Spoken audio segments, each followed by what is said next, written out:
We are live. Ladies and gentlemen, this is the Dap in the Hub podcast. I'm your host, Sadaro. You are now rocking with us. I have a very special guest here with me, Alonzo Lumpkin.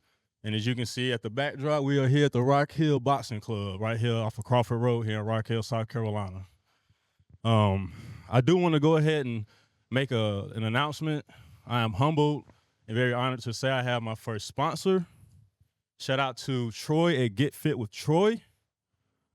Appreciate you, bro. And to my audience and listeners, I appreciate y'all for listening to me and taking part in these conversations that we're having. So without further ado, Mr. Lumpkin, as far as your introduction into boxing, how did that come about? I got started in the boxing initially when I was very young. Me and a group of guys, we lived in Workman Street apartments, and we Charlie Hammett, he worked at up the street from us where the apartments were, and he would give us a ride to the gym. He asked us, "Y'all want to learn how to box?" And yada yada yada. So we was all, we were young, we were all, excited, about it, and so he took us down and he began to teach us how to box. And I think that didn't last for very long because we didn't really have transportation back and forth from the gym home, and we would actually run back home from the gym. So being as young as we were, that was quite a ways, quite a distance from home. So for me, it didn't last very long. My mom she didn't really want me to box at all. So um, but yeah, that was my initial introduction to boxing. My dad was a boxer, and I used to hear a lot of stories about him coming up, and so my interest was already there. Right. Just actually being able to partake in it, yeah, it took a little longer. Did you fall in love with it, like right off the gate, or did it take some time? It's one of those things to where it took it. No, it wasn't right off gate. But it didn't take very long either. Um, I would come into the gym, and when I first started boxing, I would just come in to hit the speed bag and spar. Mm-hmm. And I got in the ring with a guy. He was a I think my very first sparring was with a guy out of Lancaster, and he beat me up pretty bad. Really? Yeah, he did. Very humbling experience, I would assume. Very hungry. Can imagine. Yeah. So, what was your pun intended, I guess, counter to that? Like, how did you react to him handling you that way? Did y'all spar again? Did you get some get back, or? No, he was a little older. Mhm. He was a very he was a veteran professional boxer. He was a little older. I didn't get to get my get back. But what it did was it made me want to train. So I came in and I started training a little after that, and I got a lot better. And once I got better, I mean, he got older as well. So he was Right. already, older. He was more established, and he got a little older. And he didn't. I don't think he saw a need to spar with me Yeah, once I got a little bit better. So I got you. That actually leads us into my next question, which is basically, you're a former Golden Gloves winner. You're on track for the U.S. Olympic team. Just give us some insight, like on your training, including both the mental and physical aspects of your training. Like, what was your regimen, and include diet, please, and like what you were eating and whatnot, sleep regimen, and all that. sleep. Oh man, I'm a guy that I try to go against the odds, and it's a statement that says you can't outwork a bad diet, and I was one of those guys that say I could outwork a bad diet, Mm-hmm. and so of course it was difficult to make weight, and but I did it anyway, and it was difficult. I would run from home to the gym sometime and work out and train and run back, and that was one way is like 5 miles. Mm-hmm. So that you're looking at about 10 miles. I would bike, especially during the Olympic trials. So during that time, the Olympic trials, for some reason we didn't have a lot of boxers in the gym. Mm-hmm. And where I'm leading to is anytime that you're getting ready for a big competition, you need lots of sparring.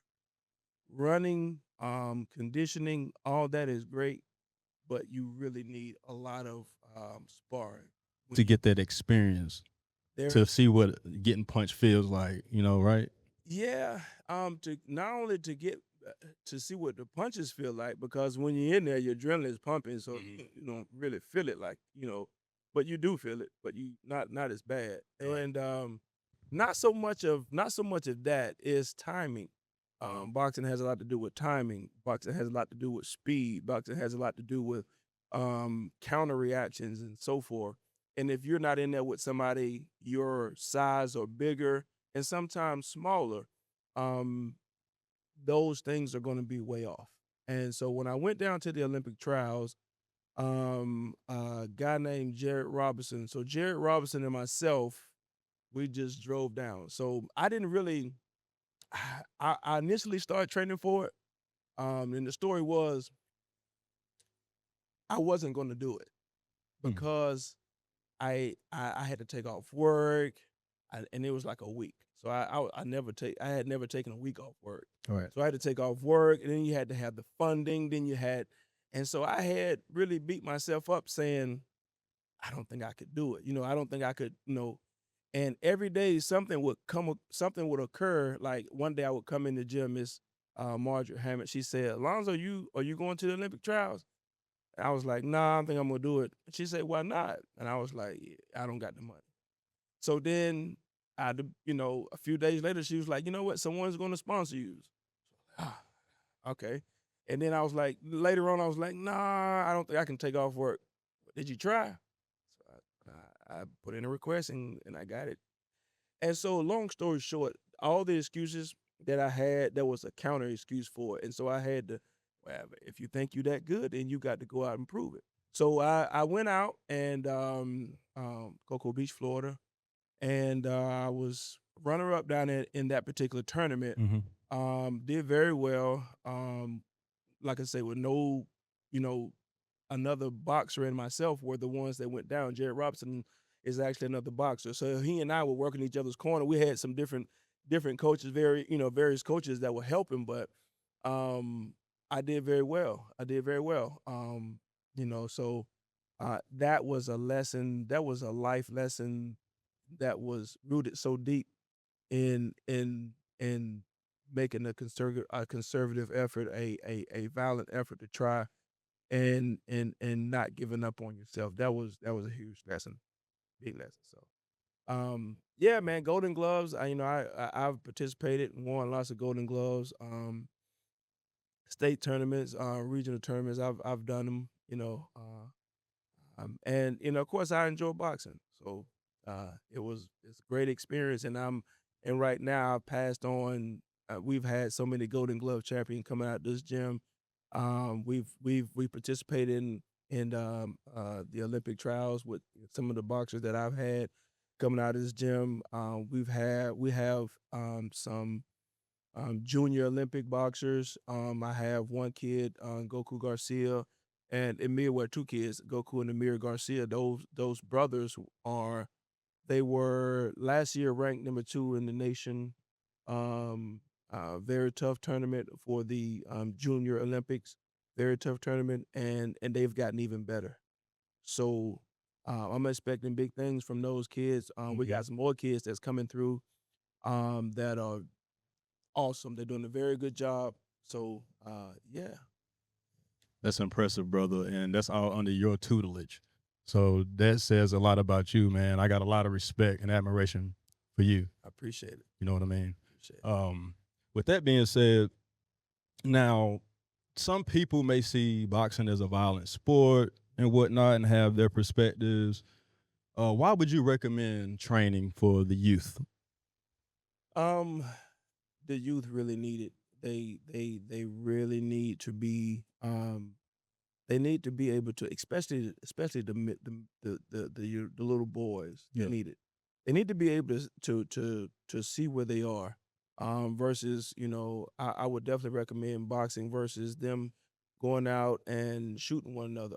Absolutely. A lot of times these kids come in and they don't really know where they are in society because they don't really get to go outside and they don't play outside and they don't get roughed up by each other as much.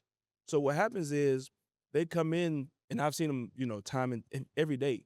They come into the gym and they have a distorted view of where they are and when it comes down to fighting, right? Mhm. So they come in, they say, and I ask them, can you fight? Say most of them they're tough, they're street tough. Yeah, I can fight. Well, I would say okay, especially the big guys, right? Yeah. All right. So what I would do is I would get the smallest guy in the gym. All right. Well, once you get signed up, go ahead and get in the ring. Uh-huh. What happens is I have the smallest guy in the gym. Number one, it shocks them when he can take their punch. That's number one. Like you knocking guys out there, but in here, it's totally different. These guys have been hit before. They sort of have a tolerance, They got a different kind of chin. different kind of tolerance. Intolerance. That's right. That's right. That's right. So they have a different kind of tolerance when it comes down to being hit, right? So a lot, and then they just wear them down. They just wear them down, and 9 times out of 10, that's how it goes. Now I've had one kid. Out of the time I've been coaching, I've had I think 2 kids that have actually been able to come off the street and do very well.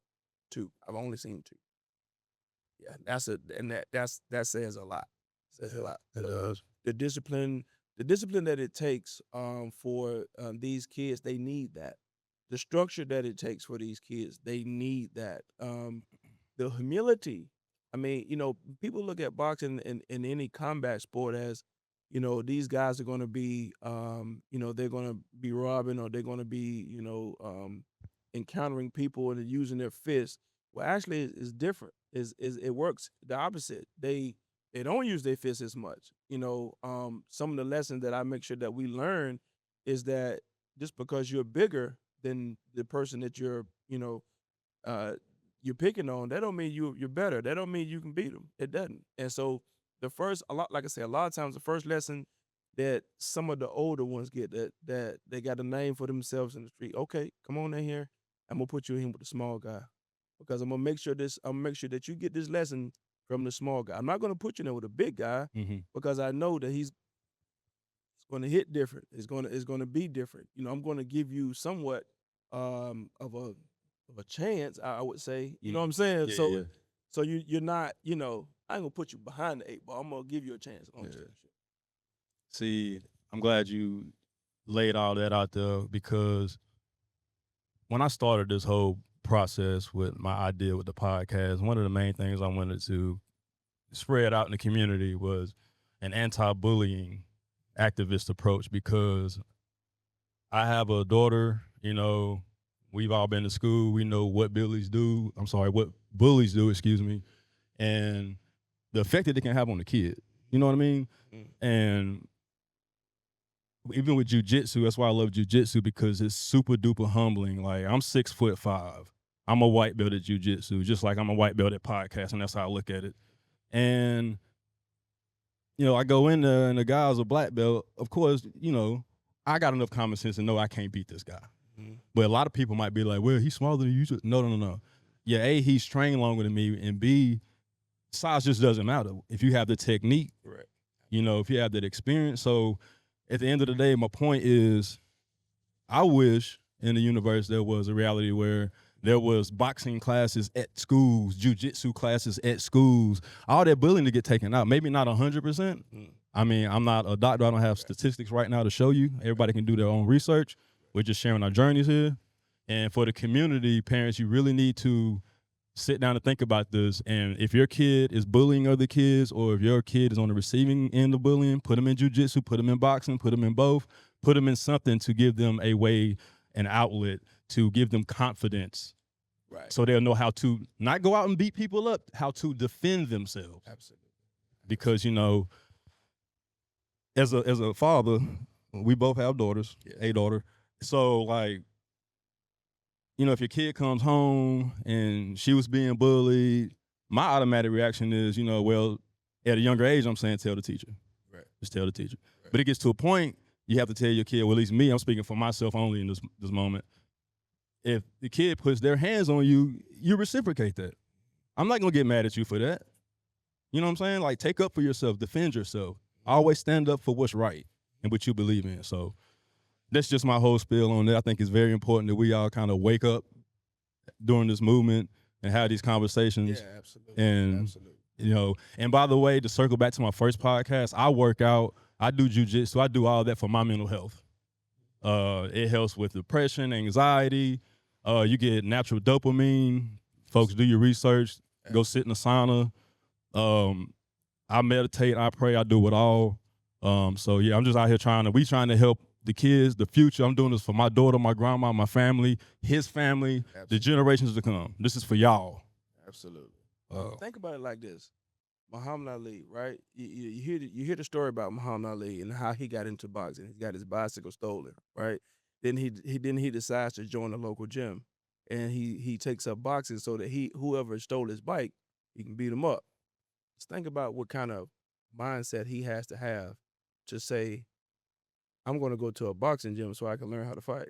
I'm not going to just go ahead and start fighting the person, because at some point I think I need to learn how to fight, right? I need to learn how.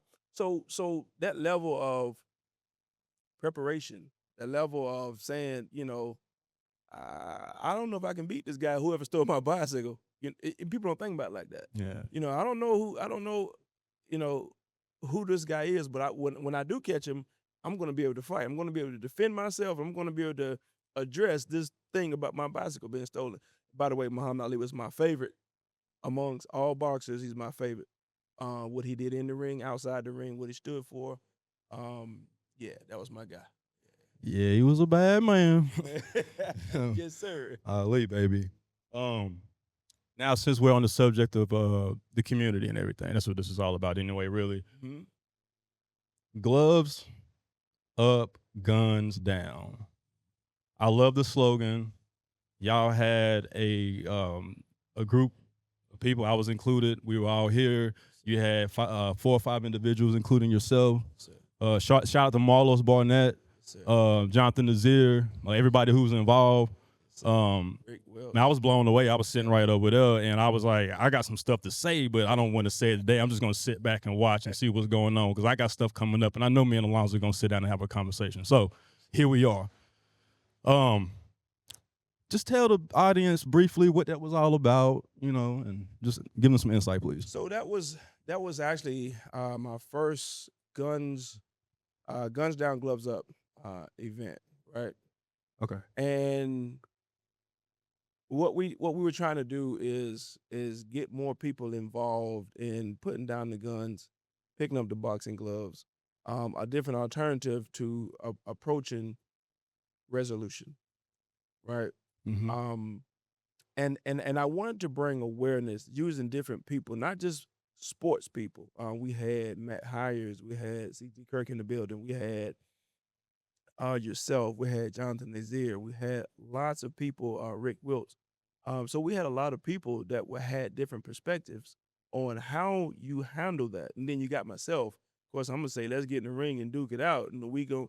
The thing about boxing, and the reason boxing can help bridge that gap, is because we can get in the ring and we can duke it out. I mean, down to bloody nose, busted lips, black eyes, and at the end of the day, we can still be friends. At the end of the day, we have much more respect for each other after the event than before the event. And that's the thing about boxing, that most people, like, it doesn't create enemies. I have a gym full of diversity, right? I have all kinds of kids that come down in this gym. And what creates the best environment is the diversity, right? Mm-hmm. But then when they get in the ring, those like Goku, when the kids really respect him. Some of the other kids that's been around for a while, they really get a lot of respect. But then they can lead in such a humbling way that now the kids are looking up to them, not just looking at the coach, but they look at each other. And I realized that is a way to get their attention. That is a way to get them to say, you know what? If this kid can do it, I can do it. And I use him as an example because when he first came in, he's a little chunky kid Mm-hmm. that he came in. I remember, and I'm just kind of throwing that in there. I remember when he first came the first day, he we was outside running. He got a little chunky kid comes in, and he said, "Yeah, we're gonna run." I'm thinking, man, he ain't gonna run very far, Mm-hmm. and he didn't. But the difference was is he liked it, and it was like he came back the next day. We're gonna run, Yeah. and every day he was excited about running. And after a while, I was like, this kid got a different kind of heart. And one of his last fights, I asked him, and I had to make sure that these kids are really getting the lesson, not just the boxing, but the life lesson. I asked him, I say, Goku, what separates you? What separates you from your opponent? What makes you different? Not better, but different. He said, power. No, not power. Speed. No, it's not speed. It's heart. Mm. After the fight, now he gets in, he does a pretty good job on this kid, right? And after the fight, he goes in and he wraps his arm around the kid and he shows him love. That's powerful, Man, that's bro. what it's all about. That's what it's all The about. camaraderie, it's Yeah. so ironic, ladies and gentlemen, Yeah. that getting in the ring or on the mats and you're dripping sweat, you're hitting each other, trying to submit each other, whatever, it builds so much camaraderie. Absolutely. You build a bond, you have comrades, you're a part of something. It's powerful. Absolutely. So It was. that's just more confirmation. I mean, I've been getting confirmation this whole journey. Thank you for sharing that. Yes, sir. Yes, sir. Absolutely. Enjoy it. Well, along those lines, do y'all have any upcoming fights in the near future? We have, and we're trying to get. Speaking of fights, Mm-hmm. we're trying to get some of the kids involved, and they have a Latin festival in Atlanta. And I got a few guys that are matched up. Unfortunately, Goku's opponent pulled out. But hopefully we get him, with another opponent.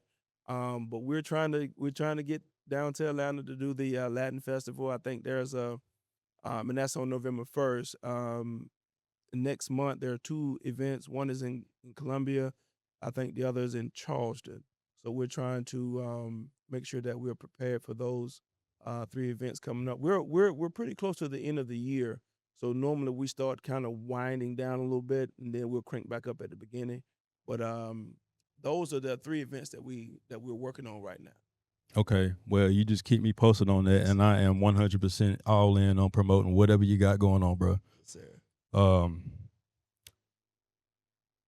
I'm gonna switch gears a little bit. What's your opinion on like the current state of boxing, and take into consideration, please, like the exhibitions and the non-traditional fights, and where do you see the sport heading in about 5 to 10 years? Man. Realistically, I don't like it. The fact that Canelo and Crawford just fought, and Canelo is one of the great boxers of this era, and Crawford is one of the great boxers of this era. That helps. But the exhibitions, you got these guys that uh, they're not boxing; they're using the sport of boxing as a money tool, which is, I mean, it's prize fighting. So it is a money tool. It's prize fighting, but there's an honor and there's a respect that goes into any level of martial art. And boxing is like a martial art, but any level of hand to hand combat, there's a level of respect that goes into that I believe that is being disregarded, and that's disrespectful to the sport. It is. So I think that on one hand, with the real fighters and the real fights, is going very well. But on the other hand, and it's getting a lot of attention with, you got. I think I seen somewhere where Mike Tyson and Floyd Mayweather is supposed to be fighting. I mean, what? That's what I heard. Yeah, I mean, like at some point, like I mean, what? I mean, you talk about the weight classes. You talk about. I mean, like, come on, man. Like, what are y'all doing? So maybe they need the money. Maybe I won't be watching it. And if it comes across my channel, I'm turning it because I know that, you know, it doesn't make sense. Now put Floyd in there with a real fighter. I mean, don't give me an exhibition. Give me a real fight. Other than that, man, let these guys, let these new upcoming guys, and don't distort the sport of boxing by putting all these exhibitions on. Why would you do an exhibition? Go ahead and fight. Roy Jones was pretty livid when he was he had some issues with Floyd, right? And really a lot of people I'm listening to them. They kind of taking a few shots at Floyd, because of the exhibition styles, because of the it's you're taking the mantra out of the sport when you do that. You know what I'm saying? Boxing is a very humble and honorable sport, and when you put on that robe, man, you glove up and you put all that work in the gym, and you put on that's a lot of sacrifice. And then you got some guys, and even in the pros, and I'll say this, and even in the professional parts of boxing, where you got some guys that really put in a lot of effort to be prepared, and then you got some guys that they smell like cigarettes getting in the ring. Like, man, Like, what are we doing? what are we doing? And guess what? It's life, and just because he smell like cigarettes don't mean he won't win. You know what I mean? But it's just the level of preparation that you are, in order to try and win. So it's something. That's a beautiful answer, man. Yeah, man. Appreciate it. I'm literally speechless. Appreciate it. Given your background, I think it's best for you to do a quick breakdown of the Canelo Crawford fight, quickly, if you like. Yeah. Oh, you got practice by the start, so Yeah, we got practice, but yeah, okay. okay. My breakdown was. Wait. I'm sorry. I'm not trying to be rude. You good. Pardon me. Pardon the interruption. Circling back to what's important about sparring. After watching that fight, I was very impressed by Crawford's footwork. How important is footwork? Can you incorporate that into your breakdown from what you saw? Wow. Yeah. Footwork. I mean, the footwork is so important. When you build a house, and I look at boxing as like building a house. You start from the foundation up. Your footwork is your foundation. Mm-hmm. So if you don't have footwork, then you don't have a sturdy foundation. I'm not saying you won't be good. You won't have a sturdy foundation. What was going on in that fight that I saw is every time Canelo would set up to land and throw a big shot, Crawford would move. He would just simply move. Even when he pressed him against the ropes, he would simply move. And that's how important it is for movement in the sport. You look at Muhammad Ali. That's why I say he's one of my favorites. I'm a bad man. I'm sticking and moving. You can't hit what your eyes can't see. You know what I mean? Stuff like that. Stuff like that will it defeats a strong boxer. It defeats a well polished boxer. If you can stick and move, that's the name of the game. It's to hit, not be hit. That's it. That's the name of the game. So I saw Canelo was strong, but he was throwing one punch combination. And you and I both know there's no such thing as a one punch combination. Combination is 2 or 3 punches or more.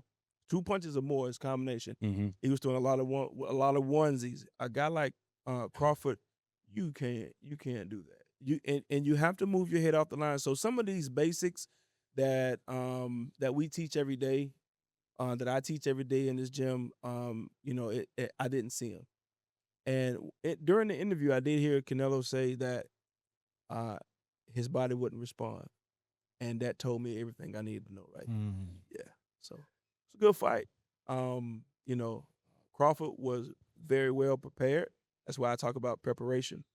Crawford was very well prepared. He had an answer, and to be honest, I predicted. Did you know? It was a wild prediction, but I predicted that Crawford would knock Canelo out in the 10th. He came kind of close, didn't he? He did. You saw that one? It was like he saw turned Canelo's body. No disrespect, Canelo. Yeah, no disrespect. I don't want no problems. Yeah. But he turned his body. Bro, I was like studying the game. Yeah. I'm sorry, studying the fight, taking notes. I was by myself. Yeah. And it was about 1:30 to go in the 12th, right? Yeah. Bro, when he hit him and his body twisted like that, I was by myself now. I said, did anybody see that? I'm like a crazy man in my room by myself. Ain't nobody know with me. Yeah. Bro, that was a phenomenal fight, man. It's very good. And I'm just a huge fan. Yeah, man. You know what I mean? Yes. I'm dipping my toes back into that and the football and everything. With that being said, shout out to every high school in Rock Hill, in South Carolina for that matter, but the Stallions and the Trojans went at it last week, man. Woo!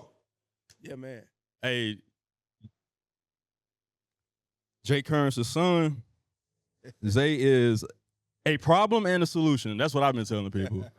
But it was amazing to see them boys out there, man, going at it. The competition was phenomenal. You know, I just like to see the boys go out there and give it their all and Yeah, man.